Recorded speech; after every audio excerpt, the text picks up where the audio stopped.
और मेरी आप लोगों से गुजारिश है कि प्लीज़ मेरे चैनल को सब्सक्राइब कर देना। अगर आप फ़ेसबुक में देख रहे हैं तो उसे लाइक भी कर देना और फ़ॉलो भी कर देना। बिस्मिल्लाहिर्रहमानिर्रहीम, अस्सलाम वालेकुम नाज़रीन। जो भी बहन है मेरी, मेरा भाई है जो मेरी वीडियो देख रहा है, तो मैं ये अंदाज़ा कर सकता हूँ कि आपको सियासत से शौक़ है। और ये भी मुझे यकीन है कि आप ज़ाहिर है अकेले ही होंगे, मेरी वीडियो देख रहे होंगे। तो मेरी आप लोगों से रिक्वेस्ट है कि आप वीडियो पूरी देखें। फिर मैं ये गारंटी से कहता हूँ कि फिर अपने ज़मीर से पूछना, या तो आपको अपने ऊपर फ़ख्र महसूस करेंगे, या तो आपको शर्मिंदगी होगी अगर आप सियासी शऊर रखते हैं। तो इसलिए ये वीडियो आप लोगों के लिए देखना बहुत ज़रूरी है। हाँ, अगर आप सियासत से शौक़ नहीं है तो वो एक अलग चीज़ है। नाज़रीन, मेरे ऊपर अक्सर एक सवाल होता है और कुछ डायलॉग मैं बार-बार दोहराऊँगा। हो सकता है आप लोगों ने कई बार वो डायलॉग सुने होंगे, लेकिन वो उस दोहराने का मकसद ये है कि आपको इस वीडियो की पूरी समझ आ जाएगी। फिर बाद में आप लोग फैसला कर लेना, अपने ज़मीर से पूछना कि क्या आप हक़ पे हैं या नाहक़ पे हैं। मेरे से अक्सर सवाल होता है कि आपने पीटीआई को क्यों छोड़ा और आप तहरीक लब्बैक को क्यों सपोर्ट करते हैं। जब बहुत सारे लोग हैं कि जो इस टाइम नून लीग और पीटीआई को छोड़ के तहरीक लब्बैक को सपोर्ट कर रहे हैं, और जो नहीं कर रहे तो उनको करना बहुत लाजमी है। क्यों? वजह क्या है? क्यों उनको ज़रूरी है कि वो दूसरी पार्टियों को छोड़ दें और तहरीक लब्बैक को सपोर्ट करें?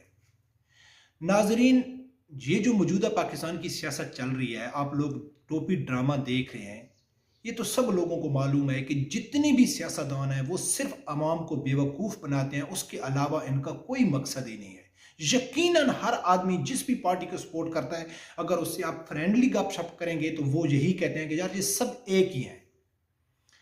नादरीन, इमरान खान साहब वहद आदमी है कि जिसने पाकिस्तान की 72-73 साल तारीख का जो सियासत का एक टर्न आउट के लिए ये एक इसने टर्निंग पॉइंट लिया।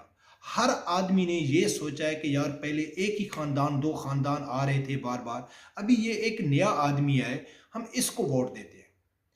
तो हमको ख्वाब तो नहीं आया, हमने ख्वाब में तो नहीं देखा, या हमको किसी ने कहा तो नहीं, हमने इमरान खान साहब की तकरीरें सुनी। इमरान खान साहब ने हमको एक नज़रिया दिया, घर घर में मुखालफत पैदा की। हर आदमी ने अपने भाई से, बाप से, दोस्तों से, महल्ले रिश्तेदारों से मुखालफत करके कि भाई नहीं, हम इमरान खान साहब को सपोर्ट करेंगे क्योंकि उसने कहा है कि भाई मैं करप्शन ख़त्म करूँगा।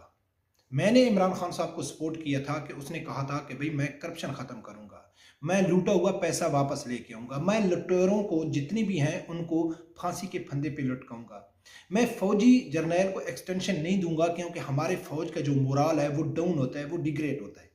उसने कहा था कि मैं किसी चोर डाकू के साथ कंप्रोमाइज़ नहीं करूंगा, उसको अपने हुकूमत में नहीं बैठाऊंगा। उसने कहा था कि मुल्क में महंगाई होती है तो वज़ीर आज़म के चोरी की वजह से होती है। मुल्क में पेट्रोल महंगा होता है तो समझ लो कि आपका वज़ीर आज़म चोर है। ये सब चीज़ें मैंने इमरान खान साहब से सुनी। मैं उससे काफ़ी इम्प्रेस हुआ। मैं कहा यार ये तो बहुत अच्छा आदमी है, मुझे इसको सपोर्ट करना चाहिए। बरका हमने इसको सपोर्ट किया। अब नाजरीन, अपने ईमान से बताओ, हाँ ये एक बहाना नहीं चलेगा कि भाई उसके आगे माफिया है या उसको कोई करने कुछ नहीं देता है, उसकी नीयत साफ है, उसके ऊपर भी बात करेंगे। लेकिन इस चीज़ का मुझे एक जवाब दो कि जो इमरान खान साहब ने वादे किए थे अवाम से, किसी एक वादे के ऊपर पूरा उतरे? किसी एक वादे के ऊपर? यकीनन आप कहेंगे कि नहीं, लेकिन आपका सवाल क्या होगा कि यार वो मजबूर है, उसको कोई करने कुछ नहीं देता है। लेकिन जब आपने इमरान खान साहब को वोट दिया था तो क्या आपने अपने बाप की मजबूरी देखी थी? आपने अपनी गली मोहल्ले में चेयरमैन मेंबर की मजबूरी देखी थी कि यार अगर हम इसकी मुखालफत करेंगे तो हमारे घर में क्या असर होएगा, हमारे मोहल्ले में दुश्मनी होगी, हमारे तल्लुकात खराब हो जाएंगे? लेकिन आपने नहीं सोचा। क्यों? कि हमने मुल्क की खातिर दे रहे हैं कि हमारा मुल्क तरक्की करे, हमारी आने वाली जो नस्लें हैं वो सुधर जाए। आपके नीयत दिल में ये चीज होगी। लेकिन आज आप ये नहीं सोचते कि यार छोड़ो उसकी मजबूरी को, इमरान खान की मजबूरी को छोड़ो, लेकिन हमने उसको याद दहानी करानी है कि इमरान खान साहब आपने हमारे साथ धोखा किया है, फरेब किया है। नाज़रीन, कोई आदमी आपसे धोखा करता है, फरेब करता है, झूठा वादे करता है, फिर आपसे वो पूरे नहीं उतरा है तो फिर आपका हक बनता है उसको सपोर्ट करना। मैं तो समझता हूं कि फिर भी अगर कोई सपोर्ट करता है तो वो आदमी नॉर्मल नहीं है। उसको अपने गिरेबान में झांकना चाहिए कि आप किस बुनियाद पर उसको सपोर्ट कर रहे हैं, किस वजह से आप उसको सपोर्ट कर रहे हैं। अब दूसरी बात करते हैं कि जो उसके सामने मजबूरी है। पहली तो बात यह है कि कोई आदमी बता सकता है कि FATF के बिल, IMF के बिल, जितने भी ये कम अज कम जो हकूमत के जो यानी कि अक़वाम मुत्तहिदा से रिलेटेड है, IMF से रिलेटेड है, यूरोपीय यूनियन से रिलेटेड है, वो तकरीबन 40 से 50 बिल ये हुकूमत पास करा चुकी है। अपोजिशन की सेनेट में अक्सरियत होने के बावजूद भी ये पास करा चुकी है। तो ये सब एक ही हैं। अब सवाल आया कि इमरान खान साहब की नीयत साफ है, वो करना चाहता है, उसको करने कोई नहीं देता है। तो नाजरीन, कोई PTI का सपोर्टर, मेरी बहन भाई अगर ये वीडियो सुन रहा है तो मुझे ये जवाब दे सकता है कि इस पौने 4 साल में बिल पास नहीं कराना, छोड़ो पास करो, कोई एक बिल इमरान खान साहब पार्लियामेंट में लेके आए, ज्वाइंट सेशन में लेके आए, सेनेट में लेके आए कि भाई जो आदमी करप्शन करेगा उसको सजाए मौत होगी, लेके आया? पास नहीं, पास की मैं नहीं बात कर रहा हूं, नहीं लेके आया। कोई PTI एक बिल ऐसा लेके आई कि जो आदमी शराबी होगा उसको इलेक्शन लड़ने की इजाजत नहीं होगी, नहीं लेके आया। कोई इमरान खान साहब की हुकूमत ऐसा बिल लेके आई कि जो जानी होगा, जो शराबी होगा, जो बेईमान इंसान होगा, वो इलेक्शन नहीं लड़ सकता है। कोई एक इमरान खान साहब ऐसा बिल लेके आया कि जिसके ऊपर करप्शन के इल्जाम होंगे, वो इलेक्शन नहीं लड़ के आया, लेके आया? नहीं आया। तो फिर आप कैसे कहते हैं कि यार उसकी नीयत साफ है, वो करना चाहता है, उसको करने को नहीं देता है? इमरान खान साहब ने कहा था ना कि मैं काफ लीग के साथ इत्तेहाद नहीं करूंगा, सबसे बड़ा डाकू है, तो उसने किया है, MQM के साथ किया है। इमरान खान साहब ने हर जगह पे यूटर्न लिया है। अब आप कहेंगे कि यार हम तहरीक लब्बैक को क्यों सपोर्ट करें? नाज़रीन, छोड़ो तहरीक लब्बैक को, अल्लामा साद रिजवी साहब को, अल्लामा खादिम हुसैन रिजवी साहब को। जब ये सियासतदान अपने मफाद के लिए, आप लोगों को मालूम है कि इमरान खान की काबीना में, इमरान खान की पार्टी में कितने लोग हैं कि जो शुरू से PTI को सपोर्ट कर रहे थे? आधे से ज्यादा MP MNA इमरान खान साहब की दूसरी पार्टी में आए। और ये भी आपको यकीन है कि कल इलेक्शन हो जाएगा तो फिर बहुत सारे परिंदे कोई PTI से उड़ के नून लीग में चले जाएंगे, कोई नून लीग में PTI में आ जाएंगे, कोई PTI से पीपल पार्टी में चले जाएंगे, कोई किस में चले जाएंगे। जब ये आदमी आपकी इज्जत का ख्याल नहीं करते, ये लोगों का नजरियात एक नहीं है, ये लोग को नहीं सोचते कि हम अपने मोहल्ले में अपने वोटरों के साथ जाके क्या कहना है।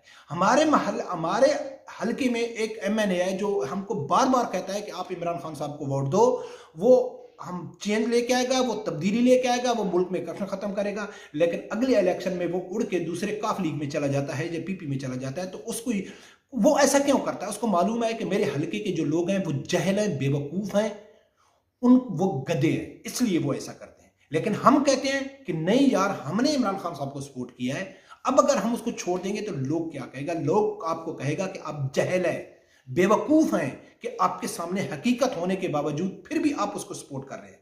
तो तहरीक लब्बैक को सपोर्ट इसलिए नाजरीन हमने करना है कि मैं कई बार कह चुका हूं कि पाकिस्तान में अगर कोई ये चाहता है, और यकीनन हर पाकिस्तानी चाहता है कि पाकिस्तान में एक इंसाफ का निज़ाम हो, पाकिस्तान में करप्शन नहीं हो, गरीब और अमीर के लिए एक ही कानून हो, तो नाजरीन मैं हल्फिया कहता हूं और हर आदमी यकीन करेगा इसके ऊपर कि रब्बे काबा की कसम के पाकिस्तान में अगर ये सब चीज आप चाहते हैं कि करप्शन ना हो, इंसाफ का निज़ाम हो, गरीब अमीर के लिए एक ही कानून हो, तो वो सिर्फ इस्लामी कानून के जरिए आ सकता है, नबी अकरम सल्लल्लाहु अलैहि वसल्लम के निज़ाम के जरिए आ सकता है। ये मौजूदा इमरान खान नहीं, 1000 इमरान खान आ जाए, खुदा की कसमें नहीं आ सकता है, क्योंकि इनका किबला ही दुरुस्त नहीं है, इनका मकसद ही ये नहीं है कि पाकिस्तान में हो।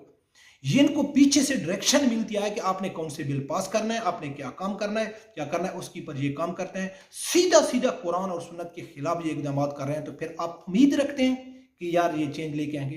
तो इसलिए मैं कहता हूं, जब अक्सर वीडियो में मैं कहता हूं कि जहलियत की कोई मिसाल होती है कि आप लोग नजरियात को नहीं देखते, आप लोग शख्सियात को देखते हैं और अपनी अना देखते हैं कि यार अगर हमने इसको छोड़ दिया। तो तहरीक लब्बैक का मैं इसलिए कहता हूं कि यार उन्होंने अभी तक जितनी स्ट्रगल की है, जो आवाम से वादे किए हैं, तो उन्होंने पूरे उतरे हुए हैं। कभी उन्होंने गवर्नमेंट के साथ कंप्रोमाइज नहीं किया, मुश्किल दौर उसके ऊपर आया, जेलें काटी, शहादतें दी। और मजे की बात यह है कि तहरीक लब्बैक से पूरी दुनिया खौफजदा है। मैं बहुत पहले एक वीडियो बनाई थी कि अगर आप किसी भी लीडर को सपोर्ट करते हैं और आपका ये दावा है कि जो हमारा लीडर है वो एक मुस्लिम लीडर है और वो सही सिमत में जा रहा है और आपको मालूम नहीं होता है कि बहुत सारे लोग कहते हैं कि यार वो गलत जा रहा है और आप कहते हैं कि नहीं यार सही जा रहा है, लेकिन आपको मालूम नहीं पड़ रहा है, आपके पास इतनी सोचने समझने की सलाहियत नहीं है। तो जो भी बड़े बड़े यूरोपीय यूनियन के लोग अगर आपकी लीडर की तारीफ करना शुरू कर दें, यहूदो नसारा अगर आपके लीडर की तारीफ करना शुरू कर दें, तो आपको समझ आ जानी चाहिए कि आपका जो मुस्लिम लीडर है ना, वो सही डायरेक्शन में नहीं जा रहा है।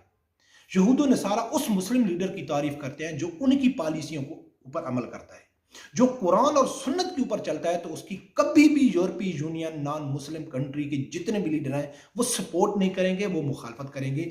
ये एक आसान सा कुलिया है आप लोगों को समझने के लिए। तो नाज़रीन, मेरी आप लोगों से गुजारिश है कि कोई भी हो, अगर टीएलपी है, अल्लामा साद रिजवी साहब है, तो मेरा आपसे भी ये है कि इसको भी चांस दो, इसको भी मौका दो। अगर ये भी इमरान खान साहब की तरफ करता है, ये भी दूसरी सियासी जमातियों की तरफ करता है, तो इसको भी छोड़ देना चाहिए, क्योंकि अवाम ने इसके ऊपर भरोसा किया, एतमाद किया कि यार ये चेंज लेके आएगा। तो हमारा यकीन इसलिए है कि अल्लामा साद रिजवी साहब है वो कुरान और सुन्नत के मुताबिक फैसला करेंगे, और कुरान और सुन्नत के मुताबिक जो फैसला होगा, जब इस्लामी कानून नाफिज हो जाएगा, तो फिर किसी की जुर्रत नहीं है, किसी की कोई एतराज़ नहीं है।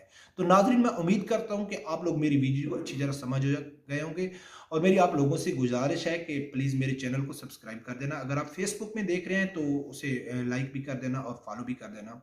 और खुदारा अपने ज़मीर से पूछो कि क्या आप लोग पीटीआई को या दूसरी सियासी जातों को सपोर्ट करके आप फख्र महसूस कर रहे हैं, या आपको शर्मिंदगी महसूस हो रही है। रब परवरदिगार से यही दुआ है कि अल्लाह ताला हर आदमी को हक सच सुनने की और उसके साथ खड़े होने की तौफीक अता फरमाए।